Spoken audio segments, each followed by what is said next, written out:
Welcome back to clean news Rajasthan. चलिए देखते हैं राजस्थान की 15 फटाफट बड़ी खबरों को। कंफर्म, राजस्थान बोर्ड 8वीं रिजल्ट आज होगा जारी। राजस्थान बोर्ड 8वीं रिजल्ट आज घोषित होगा। शिक्षा मंत्री बी डी कल्ला ने ट्वीट कर कहा कि 8वीं बोर्ड परीक्षा 2023 का परीक्षा परिणाम 17 मई 2023 को दोपहर 12 बजे ऑनलाइन जारी किया जाएगा। 8वीं बोर्ड परीक्षा में लगभग 13 लाख विद्यार्थियों ने भाग लिया है। आपको बता दें कि राजस्थान शिक्षा विभाग हर वर्ष 8वीं कक्षा की परीक्षा आयोजित करता है।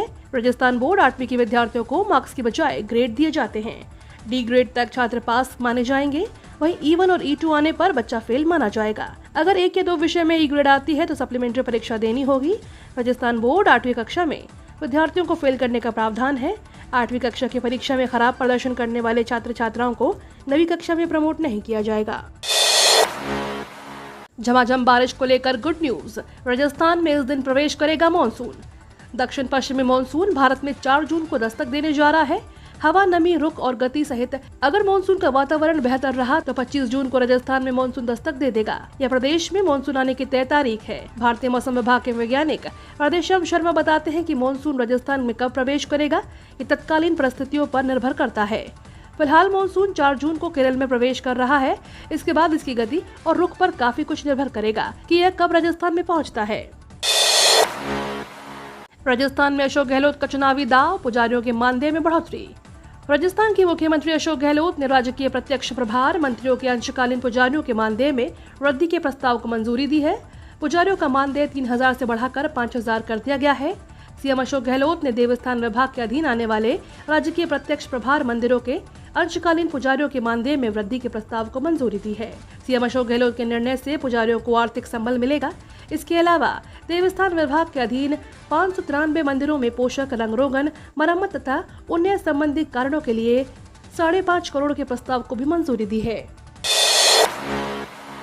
किरोड़ी लाल की शिकायत पर राष्ट्रीय जनजाति आयोग ने मुख्य सचिव डीजीपी को किया तलब। राष्ट्रीय जनजाति आयोग ने बीजेपी सांसद किरोड़ी लाल मीणा की शिकायत पर राजस्थान के मुख्य सचिव और डीजीपी को तलब किया है। आयोग ने दोनों अधिकारियों को पेश नहीं होने पर नियमों के तहत कार्यवाही करने की मांग की है। बीजेपी सांसद किरोड़ी लाल ने आयोग में शिकायत दर्ज कराई थी। आयोग ने मुख्य सचिव उषा शर्मा को समन जारी किया है। परिवादी किरोड़ी लाल के साथ 4 मार्च 2023 और 10 मार्च 2023 को मानसिक और शारीरिक रूप से प्रताड़ित करने और गैर कानूनी रूप से हिरासत में लेने संबंधी समन जारी किया है।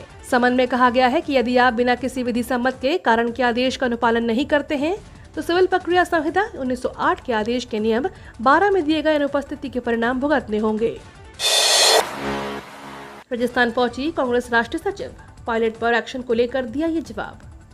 राष्ट्रीय भारतीय कांग्रेस कमेटी की राष्ट्रीय सचिव और राजस्थान के सह प्रभारी अमृता धवन ने कहा कि कांग्रेस के नेता सचिन पायलट के मामले में अंतिम निर्णय राजस्थान प्रभारी सुखजिंदर सिंह रंधावा और कांग्रेस के राष्ट्रीय अध्यक्ष मल्लिकार्जुन खड़गे करेंगे। उन्होंने यह बात कल अलवर में पत्रकार वार्ता के दौरान कही। सचिव अमृता धवन अलवर के 1 दिवसीय दौरे पर आई हैं और यहां पर वह पार्टी संगठन को मजबूत करने के लिए सभी प्रतिनिधियों और कार्यकर्ताओं से मिल रही हैं। उन्होंने कहा कि कर्नाटक की जीत से कार्यकर्ताओं में भारी उत्साह है और कार्यकर्ताओं में कॉन्फिडेंस भी बढ़ा है। उन्होंने आरोप लगाया कि बीजेपी विभाजन की राजनीति करती है और कर्नाटक की जनता ने उनको मुंहतोड़ जवाब दिया है। जन्मदिन पर खाचरियावास ने कही कड़वी बात। राजस्थान में पश्चिमी विक्षोभ भले ही तापमान बढ़ने न दे, लेकिन सियासी पारे की तपिश को ठंडा नहीं कर पा रहा है। वार पलटवार और आरोप प्रत्यारोप से अंदर खाने भड़क रही ज्वाला अब सतह पर दिखाई देने लग गई है।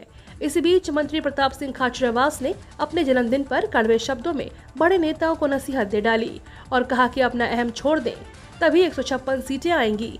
खाचरियावास ने कहा कि हाईकमान का जो भी फैसला होगा मैं उसके लिए हाईकमान के साथ खड़ा हूँ। पार्टी के अंदर डिसिप्लिन होना चाहिए। जिस तरह से तैयारी कर रहे हैं मैं कहता हूँ यह गले लगाने का वक्त है।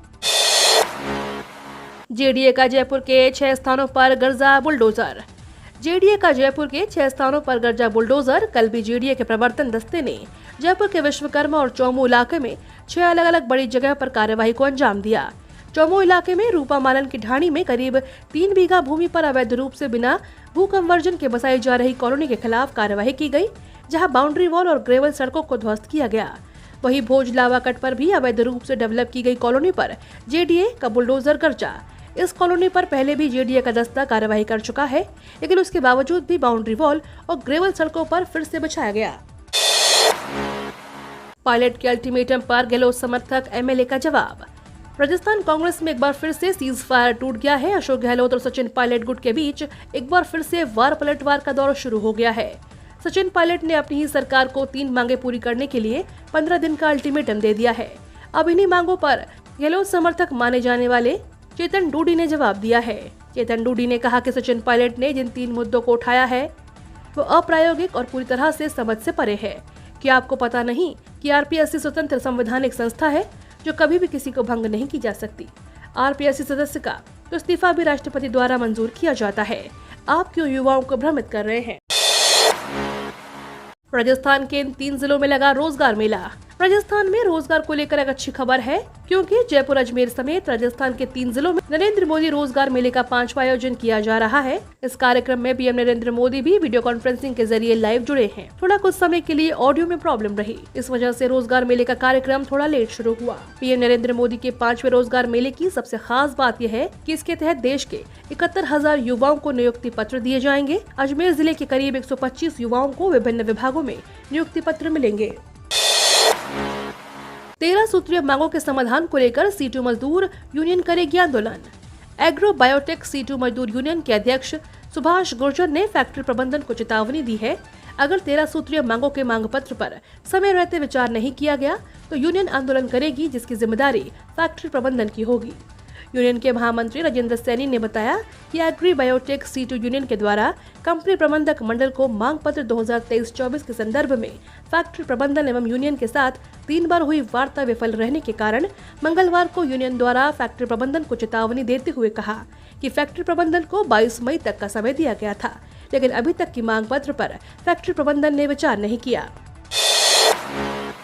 15 दिन की मोहलत देने वाले पायलट को गहलोत कैंप ने 24 घंटे में ही दे दिया जवाब।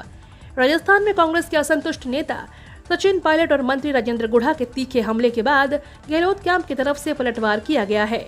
गहलोत के करीबी कहे जाने वाले जलदाय मंत्री महेश जोशी ने सरकार का बचाव करते हुए इस बात पर आश्चर्य और निराशा जताई है कि कुछ जिम्मेदार लोग सरकार पर भ्रष्टाचार के आरोप लगा रहे हैं। इसी के साथ डीडवाना से कांग्रेस विधायक चेतन डूडी ने भी सचिन पायलट पर निशाना साधा है और कहा कि पायलट की ओर से उठाई गई तीनों मांगे अव्यवहारिक और पूरी तरह से समझ से परे है। 23 मई तक फ्लाइट कैंसिल। कहते हैं किसी एक का नुकसान दूसरे का फायदा भी साबित हो सकता है। कुछ ऐसा ही एविएशन सेक्टर में हो रहा है। ताजा मामला गो फर्स्ट एयरलाइन से जुड़ा हुआ है। गो फर्स्ट दिवालिया होने के कगार पर है। उसने देश भर में अपनी फ्लाइट्स 23 मई तक के लिए बंद कर दी है। फिलहाल माना जा रहा है कि उसकी फ्लाइट्स जल्द शुरू नहीं हो पाएंगी। इस संकट का सबसे ज्यादा फायदा मिला है इंडिगो एयरलाइंस को। गो फर्स्ट की 3 फ्लाइट जयपुर एयरपोर्ट से ऑपरेट होती थी, जिसमें गोवा, बेंगलुरु और मुंबई शामिल थे। लेकिन जब से गो फर्स्ट की फ्लाइट बंद हुई है, सभी यात्री इंडिगो की तरफ चले गए। गहलोत सरकार ने 1 साल में किसानों को बांटे 19,740 करोड़ रुपए। राजस्थान के अशोक गहलोत सरकार ने ब्याज मुक्त ऋण वितरण में नया रिकॉर्ड बनाया है। राजस्थान के इतिहास में पहली बार एक वित्तीय वर्ष में सर्वाधिक ब्याज मुक्त सहकारी फसली ऋण वितरण का रिकॉर्ड किया गया है। गहलोत सरकार ने वित्तीय वर्ष 2022-23 में 30 लाख किसानों को 19,740 करोड़ रुपए का ब्याज मुक्त सहकारी फसली ऋण वितरित किया है। गहलोत सरकार ने हाल ही में 2000 यूनिट बिजली फ्री देने का शुरू किया है। किसानों को मिलेगी सरकार से 15 लाख रुपए तक की सब्सिडी लाभ। किसानों की आय बढ़ाने के लिए केंद्र सरकार आए दिन जन कल्याणकारी योजनाएं बना रही है। इन योजनाओं के तहत किसानों को खाद बीज से लेकर आधुनिक तकनीकों और कृषि यंत्रों पर भारी सब्सिडी प्रदान कर रही है। ऐसे में हम आपको केंद्र सरकार द्वारा संचालित सरकारी योजनाओं में से टॉप 5 ऐसी योजनाओं की जानकारी देने जा रहे हैं, जिनमें आप आवेदन कर 15 लाख रुपए तक की सब्सिडी का लाभ उठा सकते हैं। खास बात यह है कि देश की सभी राज्य सरकारें इन योजनाओं के तहत समय समय पर अपने राज्यों के आवेदन आमंत्रित करती है। राजस्थान रॉयल्स के साथ मीट एंड ग्रीट इवेंट का आयोजन। मुख्य कार्यकारी अधिकारी प्रीति बजाज ने राजस्थान रॉयल्स के प्रमुख खिलाड़ियों कप्तान संजू सैमसन, यशस्वी जायसवाल और रविचंद्रन अश्विन के साथ बातचीत की। खिलाड़ियों ने ल्यूमिनस की टीम को अपने हस्ताक्षर वाले छोटे बैट भी दिए। राजस्थान रॉयल्स के खिलाड़ी युवाओं के लिए आदर्श हैं और उन्हें तंदुरुस्त तथा स्वस्थ जीवन जीने के लिए प्रेरित करते हैं। यह भागीदारी हमारे लिए बहुत मायने रखती है क्योंकि इसने हमें अपने ग्राहकों और प्रशंसकों के साथ एक अनूठे और दिलचस्प तरीके से जुड़ने का सबसे बढ़िया मौका दिया है। हमें इस भागीदारी की ओर बढ़ने और भविष्य में इसके महत्व में और बढ़ोतरी होने की उम्मीद है। हम टीम को शुभकामनाएं देते हैं और उम्मीद करते हैं कि इस सीजन में ज्यादा एक्शन वाले मैच देखने को मिलेंगे। ये तो थी राजस्थान की बड़ी खबरें। रोजाना सबसे पहले अपडेट पाने के लिए क्लीन न्यूज राजस्थान को अभी सब्सक्राइब करें।